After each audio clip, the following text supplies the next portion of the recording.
Daniel writes an open letter to his favorite pop star. When you announced on your Facebook page that you were entering treatment for an eating disorder, I wanted to cry. When you came forward as a survivor of sexual violence at the hands of your producer, I wanted to cry. When I told a friend that I was sexually assaulted when I was 19, she asked me why I didn't report it. Instead of telling her why I didn't report it, why I was half dead from an eating disorder and unable to consent, how I was looking for love in all of the wrong places, why I stayed silent when he was hurting me, why it didn't occur to me that it even happened until a year after it happened. I should have asked if not reporting it made me a bad victim, which is to say, did they ask you questions about your body, your sexuality? Did you dig the grave of your trauma and bury it inside of your eating disorder like I buried it inside of my eating disorder? Did they ask you if you provoked him, which is to say, why didn't you say no to him? Did you get what you deserved? Were you asking for it? Did you fight back? If you fought back, why didn't you fight him off? Were you asking for it? Are you really sure that this happened? Did they criticize you for the holes in your memory, chastise you for blocking out parts of it so you could survive? Did they ask you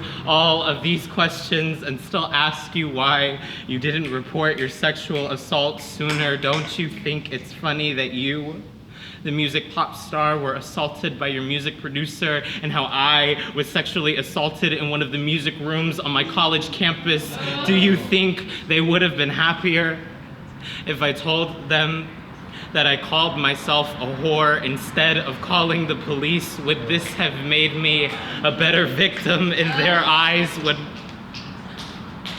When I saw the photos after the court decision, I wanted to tell you to stop crying, snarl, roar, yell. Do not let him win. This is about more than just your music career. It is because of people like you, Lady Gaga, Brian Cuban, and Maria Hornbacher that I am able to say that I am in recovery from an eating disorder, that I was sexually assaulted, because this is so much bigger than you or me, bigger than these words that dig this trauma out of this body, bigger and louder than every voice that chopped our worth into pieces. This is about how they will stop shaming us into silence. This is about how they will stop asking us why we didn't report it, stop victim shaming us by calling us victims, stop taking our bodies from us by calling us victims, stop calling us victims and start calling us survivors.